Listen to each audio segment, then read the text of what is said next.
Hello, and welcome to the Sustainability Explainer, the podcast where we break down the complex world of ESG and sustainability reporting into clear, actionable insights.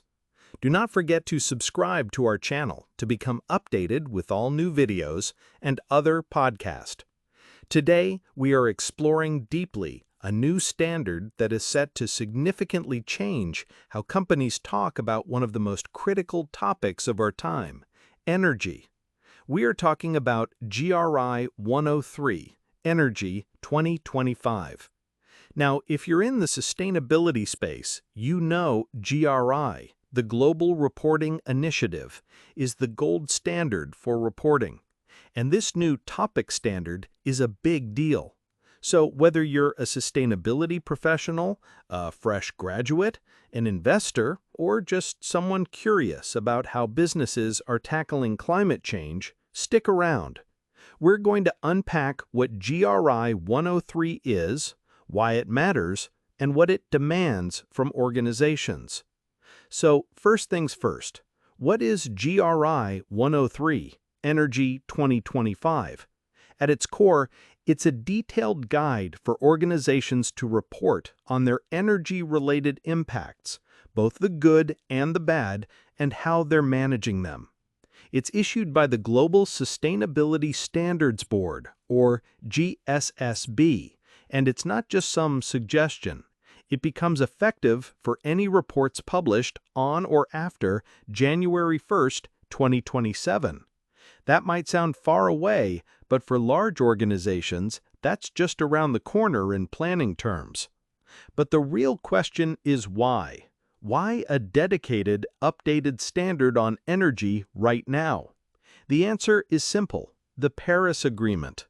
The global push to limit warming to 1.5 degrees Celsius means we need, and I'm quoting the standard here, rapid and deep reductions in energy system GHG emissions.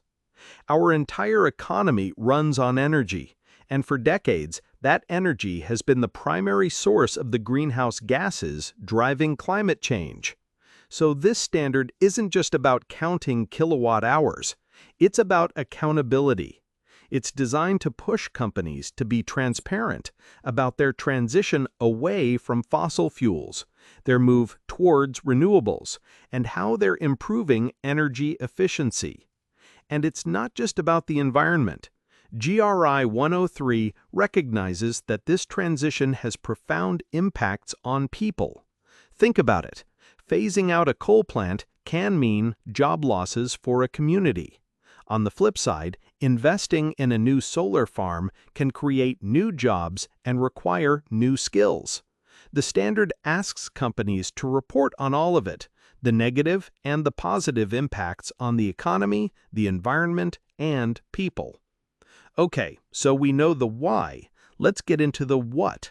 What do companies actually have to report under GRI 103? The standard is broken down into 5 key disclosures. Let's walk through them. First up is Disclosure 103-1, Energy Policies and Commitments. This is the big picture strategy piece.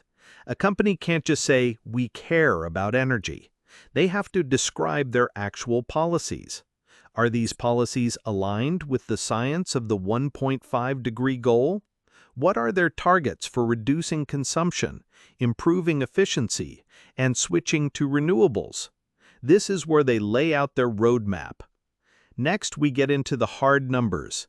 Disclosure 103-2, Energy Consumption and Self-Generation within the organization. This is all about what's happening inside their own 4 walls. How much fuel are they burning? How much electricity, heating, or cooling are they buying? And importantly, how much renewable energy are they generating themselves, like with solar panels on their roofs?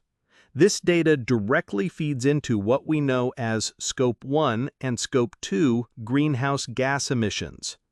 But we all know a company's impact doesn't stop at its own factory gate. That's where Disclosure 103-3, Upstream and Downstream energy consumption, comes in. This is about the value chain. It requires a company to look at the energy used to create the raw materials it buys. That's upstream. And it has to look at the energy consumed when customers use its products. That's downstream. Think about a car manufacturer. This disclosure would cover the energy used by its parts suppliers and the gasoline or electricity its cars consume over their lifetime. This is a huge step forward in capturing the full picture, which we often call Scope 3 emissions. After all that data, we get to Disclosure 103-4, Energy Intensity. This is all about efficiency. An energy intensity ratio is simply your total energy consumption divided by a business metric, like units produced or revenue. This helps stakeholders understand, is the company getting better at doing more with less energy? It's a key performance indicator for efficiency. And finally, we have Disclosure 103-5, Reduction in Energy Consumption. This is the bottom line. It asks companies to report in clear numbers how much they've reduced their energy use compared to a starting point or a base year. They have to explain how they did it. Was it through efficiency projects or something else? This disclosure proves whether the policies and commitments from the first disclosure are actually leading to real-world results. So that's the core content, but it's also crucial to understand how GRI 103 fits into the bigger GRI system. A company doesn't just pick this standard up and start reporting. First, they use the universal standards, like GRI 3, to determine their material topics, basically the most significant impacts they have. If energy or climate change is identified as a material topic, then they are required to use GRI 103 to report on it. And the language is very specific. Throughout the standard, you'll see words in bold font, like shall. That means it's a mandatory requirement. Words like should are recommendations, good practice, but not mandatory. This distinction is vital for reporters. But the system is also flexible. If a company can't provide a piece of information for a valid reason, like legal prohibitions, they can explain why. It's about transparency, not rigid, impossible demands.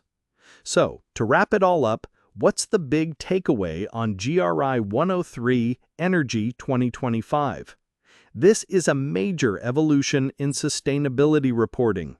It moves beyond simple energy consumption numbers and demands a holistic view of an organization's energy strategy, its performance, and its impact across the entire value chain. It directly links corporate reporting to global climate goals and forces a conversation about the real-world impacts of the energy transition on both the planet and its people. For companies, the message is clear. The bar for transparency is being raised. It's time to start preparing, gathering the data, and thinking critically about your energy strategy. For the rest of us, this standard promises to deliver the clear, comparable, and comprehensive information we need to hold organizations accountable for their role in building a sustainable future.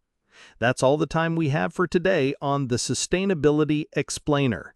Thanks for tuning in, and if you liked this video, don't forget to subscribe to our channel and share the video with your friends who might be interested in the same topic.